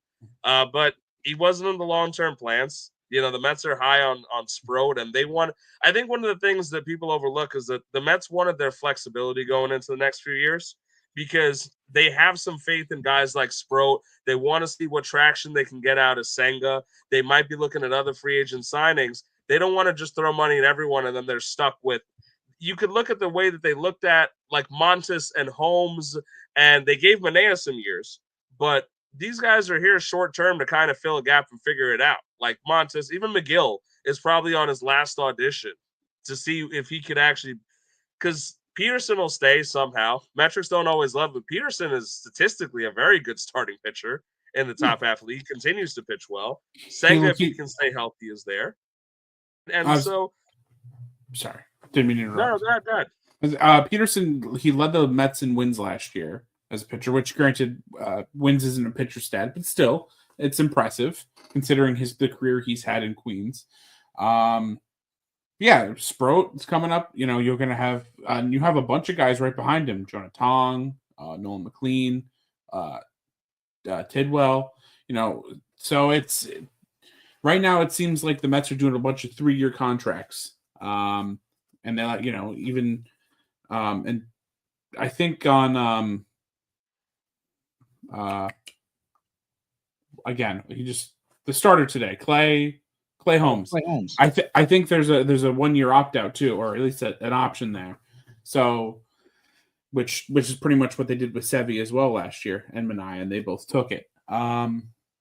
So yeah, I think they're just looking for the right guy that they want to sign long term. Stearns, this is all he did in Milwaukee. Granted, they had a lot less money to play with, but this is like the classic Stearns pitching lineup. Yeah, and I think I'm very upward shouting about the fact that post mechanics change Sean Manaea. I do think that he has the potential to be one of the best pitchers in the league. And that one, I think we've talked about this, Ash. If we haven't, he picked it up from Chris Sale. So if you don't know the story, you're looking at me like you don't. So I feel like we haven't discussed it. So Manaea was watching Sale warm up for a game against the Mets and was watching how he warms up crossfire. Instead of firing directly to the catcher ahead, he fires to the catcher to the side, and it's a crossfire, which works on his movement. Manaea saw that and brought it to Jeremy Hefner, the pitching coach, and said, hey, I'd like to try something like that. And post-mechanics adjustment, Manaea was dominant. Like, he looked really, really sharp. And so for me, I've been one of those guys that's been screaming to the heavens. And obviously it becomes a bit weird because I am a Mets fan, so it just sounds like homerism. But I do think that a healthy Sean Manaea could actually, because he looked really good with the Mets last year for a good amount of time. And this was obviously the best that he looked, arguably the best he's looked at the starter, in between like all the random teams he's bounced around and stuff. I felt like he found a home here. I think that I was really upset about the injury derailing him in spring. I think he's going to be one of these guys that later in the year I might be able to sit and talk to people and say, look, I told you, Sean Manaea's, that's one of the guys I can hang my hat on and say, I think he's going to look really good. That conversation about the crossfire, I know, Peter, you heard it because you follow the Mets as closely as I do, so you heard that whole story. Yeah. He talked about the fact, changed his mentality, talked about the way he changed the way he approached pitching and approaching hitters. I think it's going to serve him well. And I think that's part of why the Mets gave him the contract they did, because they saw the potential in what he could do. Now, granted, I don't think he's going to be winning a Cy Young or something, but I do think he could be in the top half of this rotation for a successful team. It's my tribal chief.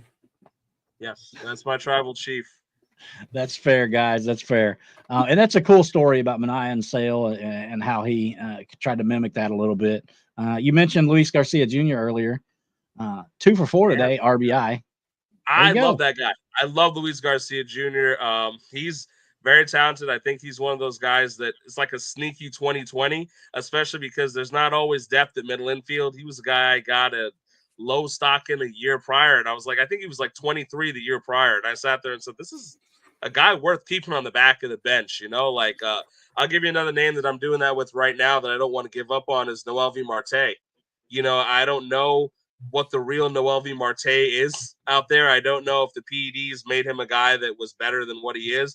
I don't know if he's forgotten how to play baseball, but I will give him a little time because I saw something that made me think, all right, this guy could be a long-term play, but Luis Garcia Jr., he threw it out in flashes, and I think he's going to be a 2020 guy. He's like 24, 25 now. He's got a long time doing that. The Nats are building a lineup with James Wood in there, and, there's talent in there to build around. Yeah, that lineup is actually, long term could be really good. It may not come together 100% this year, but the next 2 or 3 years, that lineup could be really lethal. Are you a Cruz guy? I'm sorry. What did you say? Are you a Cruz guy? Are you a Dylan Cruz guy? Initially I was like super high on Dylan Cruz. I saw him. I actually went to watch him play in college for one of those I don't want to say preseason, but in the colleges, they all go to Texas and play in those tournaments at the beginning of the year just because it's warm. And so I went and watched him play in the one in Round Rock, Texas. Man, him and Skeens looked great. So obviously, I was a huge fan of his when he was drafted, but I've kind of ridden a roller coaster on him. I've been on and off his bandwagon. But I do think he's going to be a consistent everyday player. I don't know that he's ever going to be like a, top 5 hitter or anything like that. But I do think he can be a positive contributor to a team for the next 10 years. I'll say that. What about you? Are you a Dylan Cruz guy? Do you believe the hype or not? I do, which scares me. I think between him and Wood, they're going to have, some of the other guys the Nets have. It scares me what they're building over there. I think they're probably closer to 3 years away, but when they put it all together, man, I think that whole team's going to be is going to be competing really, especially like the Phillies. The Phillies feel like every year they're getting older, so they're going to drop out, and then they're going to be replaced by the Nats. They're going to be good. I'm very high on their whole organization built youth the right Nats now. have that pain in our backside type of thing that we've saw for years, that when their prospects hit, they hit together. And we saw before Anthony Rendon realized that he hated baseball, you had Rendon, you had Harper, you had the best third Strasburg. baseman in the game. So yeah, that's it. Rendon was good, and then he just decided he hated baseball. He won a World Series and just decided to retire. That was it. That was his peak. he got his check. Yeah. Props to him for getting it, though. Yeah, I mean, Soto came from them. Harper came from them. Strasburg is one of the best pitchers I've seen in my lifetime alive. When he was healthy, he was a monster on the mound. And I sat there and hated the Nationals because they were a pain in my side and they were good. So when their prospects hit, they tend to hit together. Wood and Cruz are on the same timeline. Garcia's already there. They've got some arms in the system, and I don't know how to pronounce it. I don't know if it's Sikora or Sikora, but Travis Sikora and Jarlin Susana, they've got arms in there that'll probably hit around the same time too. I sense that the Nationals will be very annoying much sooner than I'd like them to be. How long of a leash do the Nationals give C.J. Abrams? Today's 0 for 5, 2 Ks. We know about the stories from last year, how he ended the season, the casino stuff. I think he has a long leash. How long is the leash? I think he has a long leash because they have no expectations this year. So, like, if he doesn't do anything, it doesn't really matter as much if he underperforms this year. I mean, as long as he does everything, off the field, fine. Then I don't think it matters too much how he plays. I think they should let him go gamble more, honestly. I think it's good for a man's health to be able to have an outlet like that. Very, very upsetting to me to hear that the team was so staunch on an answer. No, I think he's got. 5 a.m. is a little. Who amongst us, Ash, has not been at the casino table at 5 a.m. contemplating life? Hey, I will say even Keith Hernandez was a little bit taken back at 5 a.m. If you said if it was 3, he'd understand, but 5 a.m. All right, I work nights, so I got a different. But I agree with Peter that I think you give him the longest leash possible, because with a guy with that type of potential, maybe a 30-30 type potential, and he's been real streaky, you got to let him figure it out with you while you have no expectations and find out exactly what you've got. Because if you let go of him and he latches on with somebody else for essentially nothing, that'll hurt you for a while, because he's still extremely young too. And I think I'm not sure where I stand on him, even as somebody who rosters him in a few leagues, because I've seen the ups and downs, and the highs are high and the lows are real low. But I completely agree with Peter that why else wouldn't you have to give him the longest leash possible, because you have no expectations right now. Give him the whole season. Let's see what happens. See if you can figure it out, because do they have no expectations though? No, they don't. Like I think that they're going to low. Like I think that they have like under the radar expectations. And what I mean by that is I think they're no longer trying to full on rebuild. They're starting to turn the corner. And right now they kind of put their toe in by making that trade to upgrade their first base situation, in the hopes that they could be one of those teams that kind of like bursts on the scene and maybe sneaks into that last wild card spot. Yeah, but if the Nationals don't make the playoffs this year, are you surprised? No, but I don't think that. I think they're past the point of being okay with losing, is what I'm saying.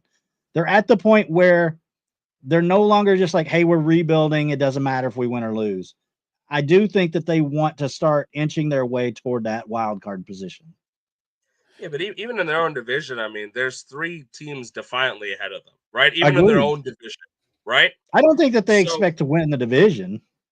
No, but I mean, like, even if you're looking up in your own division, you got 3 teams ahead of you, and you're looking across the league. Even if they get into that, if they made that last wild card, right? We were talking about, let's say, like the Tigers over in the AL, right? You could look at that team and say, this is a young team that could make a run. right? Do you realistically think the Nationals could get anywhere beyond a first-round series? Because I don't. And I'm I mean, not the saying playoffs, you never know what's going to happen in the playoffs. I Such a don't think crapshoot. so. I mean, don't look at think they're Arizona there a few yet. years ago. Hey, the Yeah, power but of they friendship had- is strong.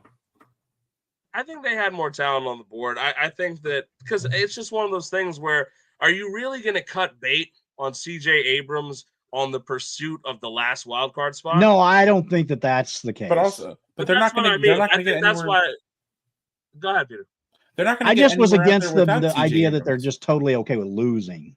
So, but they're not going to get anywhere to this high, at least this year, without CJ Abrams. Like, they're going to need him if they're going to want to make any sort of push. So, like, you got to let him cook, good or bad. You got to see what you got. And I do think That's fair. I just disagree with the notion that they're just okay with, like, losing 90 games. I don't think that they're okay with that. So they're not going to do lose this 90 for me then, games. Ash. They're probably After close to Mackenzie 500. Gore, who's the Nationals rotation? And tell me that they're comfortable with they're trying to win games. And tell me their rotation after Mackenzie Gore. I'm not saying they're trying to be contenders. Like, there's a middle ground here. Yeah, they're going to finish around 500. That's fine. Do you know their off the top of your head? Do you know their rotation? Man, I am blanking it. Like, no, but that's what I'm telling you. If I read you their rotation, this is not middle ground. This is still tanking. I'll read you their rotation right now. This is their projected rotation on Roster Resource, right? After Gore, it's Jake Irvin, Mitch Parker, Trevor Williams, Irvin, and Mike Soroka. Oh, it's Soroka. I have Soroka in another league. So yeah. But that's what I'm not saying they're not 3 years away or 2 years away. I agree with Peter that they're definitely knocking on the door, but I don't think that you're not telling me after Mackenzie Gore, if that's your rotation, this is not a team that's trying to be conducive to it right now. You're still waiting for your stars to blossom. You're looking at that rotation. You're saying, I want one of my young arms to blossom, break through, make it into that rotation. Then maybe I'll make a move and work from there. I think next year is the year you're thinking of, in my opinion. Well, and I think the back half of this season they'll have Caden Cavalli starting because he's going to be back. Cavalli. I like Cavalli, and I know Gray is supposed to be back too. I know DJ Hers. I think is he out for the year now? Hers is a bullpen guy in my opinion. I've never been on his bandwagon. But he's out for some time, right? He's hurt, if I remember. Yeah, he just went on the aisle again. So I know Cavalli and Gray can obviously put some stuff in, but again, if you're putting through your best foot forward in like July, August, you're not looking to try to sneak into the last wild card or anything. You're just using the year to figure out what do I got with everybody. Give everyone as much time as possible, and then next year we'll start cutting bait and stuff like that. Now, I'll tell you, if Abrams is terrible this year, and he's just real bad, you might have that conversation in the offseason where you don't think about giving him a starting job next year. I do think this is a make-or-break year for Abrams. As much as I say, yeah, I want to give him the longest leash, I do think that timer is going to start ticking where it's like, listen, if you're negative to us, buddy, you're not guaranteed a starting spot anymore. And because Abrams is very polarizing and a very up and down player, and his lows are bad. I mean, they were atrocious the second half last year. I just wonder if he goes 2 months like he finished the season last year. If we're talking June 1st and he's doing like that kind of stuff, are they going to keep running him out there every day? Are they going to send him to the minor leagues again? I think they might send him to the minors. I could see that happening. That if he's batting let's say 180, power's not there, stuff like that. Because I think he was like borderline Mendoza, under the Mendoza line in the second half of the year, right? I mean, he was real low. I'll see if I can pull it up, but it was bad. They let him run, but it was bad the second half of last year. I know that much. See if I can find the splits, but let's see here. 2024, second half of the season and 187 at-bats. He batted 203, 5 home runs and 204 plate appearances. And that's actually a little higher than I thought it was. So, yeah, his first half of the year was a lot more manageable. 268, 15 homers, 48 RBI. So pretty standard first half of the year. His second half. His first half of the year was good. I mean, 15 home runs. I mean, you double that, a 30 home run guy, like 30 home run pace. 30-30 is always the hope for this guy, right? I mean, yeah, I mean, 25-30, something like that. Yeah, because I mean, he let's see, what did he steal last year altogether?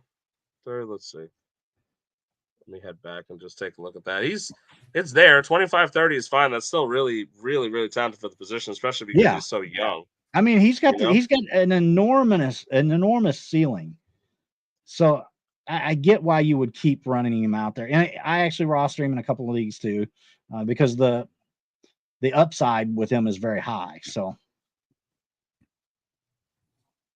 yeah, it's a tough one because like that's got to be one of them that you're not wrong about the June 1st question. I can't imagine they're sitting there and I'd like to see him get the whole year, but it's possible. Yeah, if he stinks up the joint that he did the way that in the second half last year, I don't know or not whether there's character questions if we're being real. I mean, look, if it's one bad night out, sure. If it was a pattern of behavior, obviously you might question the dedication, you might question the mental health situation. I don't have the access to say how often or anything. And I'm just going by the results. Like I don't know, like you, I don't know him. I don't know what his personality is like, what his behavior is like in depth.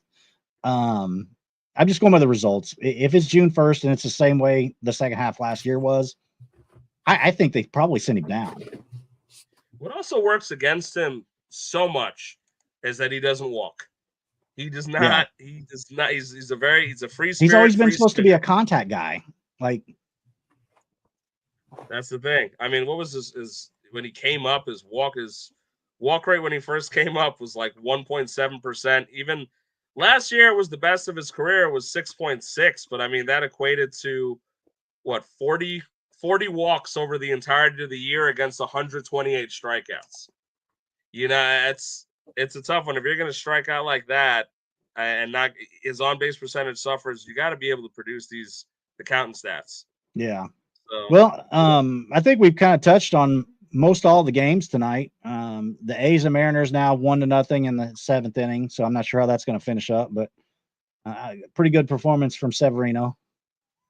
But anyway, you guys have any last words tonight? We're nearing the 2-hour mark tonight on the show. So it's been a good night. I appreciate you guys coming on and everybody watching. But I'll let you guys kind of give your closing remarks. Any final words tonight, Peter? I do actually. In 1999, the Mets lost their home opener, and they made it to the NLCS.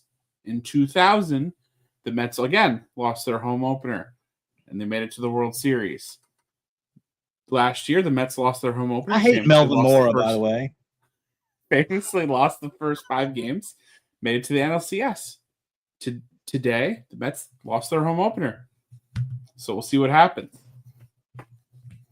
Well, the last I forget the stat, the 8-1 stat that people have been posting on social media.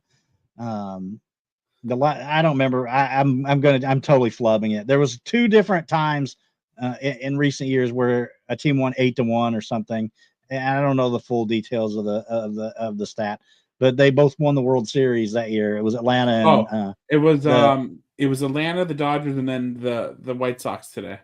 Yeah, and then today the White Sox won 8-1. So it's confirmed that the White Sox are winning the World Series. You heard it here first. White Sox Mets World Series. Ram, any final words tonight? Yeah, the Dodgers have had it too good for too long. I don't like this. 3 games they're winning. Ohtani's getting gifted home runs in Japan. That should be fan interference. They get extra home games over there, taking home games away from the poor Chicago Cubs. That's not a home game for the Cubs over there. That's a home game for the Dodgers. This is not I'm starting to feel this is a bit of a setup here for Ohtani. So I'm looking forward to seeing the first L on the Dodgers thing. I'm certifiably a hater for that, but I'd like to see the Mets win the game.